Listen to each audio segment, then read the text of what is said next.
This channel does not promote any violent, harmful, or illegal activities. All content provided by this channel is meant for an educational purpose only. Top quality और consistent performance के लिए सिर्फ silver pump नाम याद रखना। নিজের বিধানসভা কেন্দ্রের ভোটারদেরই নাকি ভরসা করতে পারছেন না বিধায়ক। শুনতে অবাক লাগলেও এমনটাই বলছেন দিনহাটার বিধায়ক তথা রাজ্যের মন্ত্রী উদয়ন গুহ। দিনহাটার মানুষের উপর ভরসা নেই, দ্বিতীয়বার মন্ত্রী হতে পারবো কিনা তাও জানা নেই। প্রকাশ্য মঞ্চে মন্তব্য উত্তরবঙ্গ উন্নয়ন মন্ত্রী উদয়ন গুহ। মঙ্গলবার দিনহাটা শহরে একটি সুইমিং পুল তৈরির কাজে শিলান্যাস অনুষ্ঠানে যোগ দেন তিনি। 6 মাসের মধ্যেই সুইমিং পুলের কাজ শেষের আশ্বাস দেন রাজ্যের মন্ত্রী। এরপরে দিনহাটাবাসীর প্রতি অনাস্থার কথা বলে উদয়ন গুহ।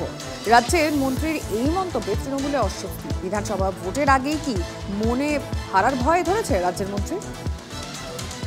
6 মাসের মধ্যে এই কাজটা শেষ করতে হবে, যাতে আমি মন্ত্রী থাকতে থাকতে এর উদ্বোধনটা করে যেতে পারি। কারণ দিনহাটার মানুষের উপর আমার ভরসা নেই।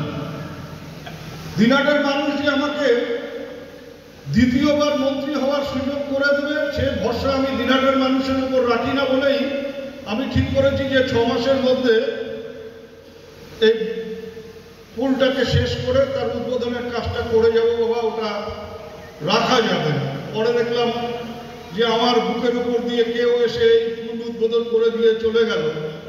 এটা একটু যন্ত্রণাদায়কই হবে, সেই জন্য আমি নিজে এটা উদ্বোধন করতে চাই।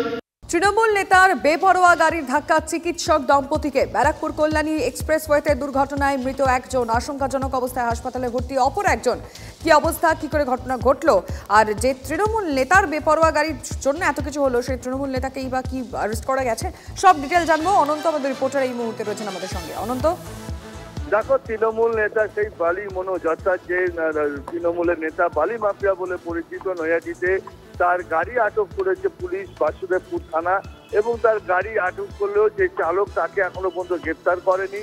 এবং সেই গাড়ি ধাক্কায় কিন্তু চিকিৎসক দম্পতি, তারা একজনের মৃত্যু হয়েছে, তো চিকিৎসকের তার স্ত্রী মারা গেছেন ঘটনাস্থলে। এবং চিকিৎসকের অবস্থা আশঙ্কাজনক। দুজনই কল্যাণীর বাসিন্দা। তারা পানপুর মোড় ছাড়িয়ে যখন তারা নৈহাটির দিকে যাচ্ছিল, ঠিক 200 মিটার যেতেই পিছন দিয়ে সজোরে ধাক্কা মারে এই বালি মাফিয়া অর্থাৎ মনোজ।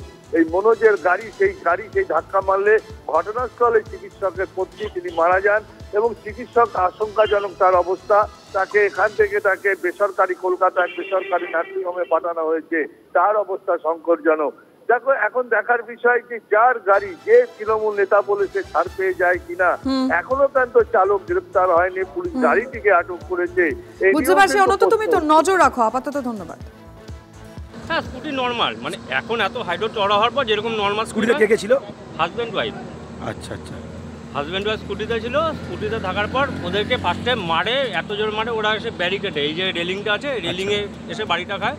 বাড়িটা খাওয়ার পরে স্কুটি আরও বেশি ইয়েটা চেপে যায়, এক্সিবিটা আরও চাপিয়ে দেয়, এক্সিবিটা পুরো ওদের উপরে উঠে যায়। হ্যাঁ, ওয়াইফটা মনে হচ্ছে স্পটে মারা গেছে, মানে ওয়াইফটা মারাই গেছে হিসাব মতো। আচ্ছা। আর হাজব্যান্ডটা যেটা আছে, হাজব্যান্ডের মানে এই পোর্শনটা পুরো নেই বলতে গেলে।